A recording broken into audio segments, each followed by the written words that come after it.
ప్రసన్న శర్మ గారు, మీ ఆధ్వర్యంలో జూలై 15వ తారీఖు నుంచి 11 రోజుల పాటు సహస్ర చండీ మహాయాగాన్ని నిర్వహిస్తున్నారు.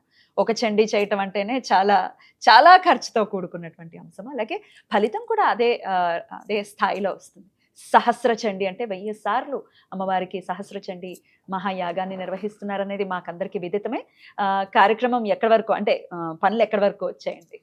నమస్కారం తల్లి. నమస్కారం. ఈ యొక్క విశేషమైనటువంటి మన సంకల్పం ఏంటయ్యా అంటే జూలై 15 నుంచి 25 దాకా జరుగుతున్నటువంటిది.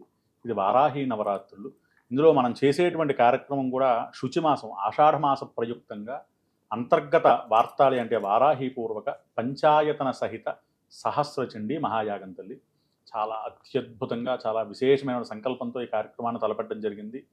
ఈ యాగశాల పనులన్నీ కూడా నిర్మాణ పనులన్నీ కూడా ప్రారంభమయ్యాయి.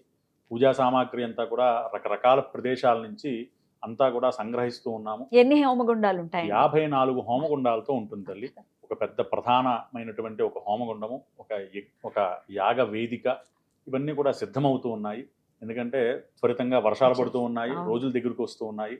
పూజా ద్రవ్యాలకు కూడా కొన్ని అడవుల్లోంచి కూడా తెప్పించడం. ఎందుకంటే మాది ఫలము, మారేడుకాయలు, వెలగకాయలు సీజన్ కాదు, ఇవేవి అన్ సీజన్. సో ఇవన్నీ కూడా చాలా వ్యయ ప్రయాసలతో కూడుకున్నటువంటి పనులు. అలాగే సమిధులు, ఎందుకంటే రావి, మోదుగ ఇటువంటి సమిధులన్నీ కూడా ఏర్పాటు చేసుకోవడం, అన్ని పనులు కూడా చాలా నడుస్తున్నాయి తల్లి. ఎందుకంటే విశేషంగా ఉండేటువంటి భక్తాదులు ఎవరైతే ఇబ్బందులు, బాధలు, కష్టాలు అనుభవిస్తూ ఉన్నారో వారి కష్టాలన్నీ కూడా తొలగించేటువంటి మార్గముగా ఈ యొక్క సహస్ర చండీ యాగం విరాజులుతోంది. కాబట్టి మీ మాధ్యమం ద్వారా, సుమన్ టీవీ మాధ్యమం ద్వారా నేను చెప్పేది ఏంటంటే భక్తాదులు ఏ ప్రదేశంలో ఉన్నా అమ్మవారిని సేవించుకోవడానికి ప్రయత్నం చేయండి.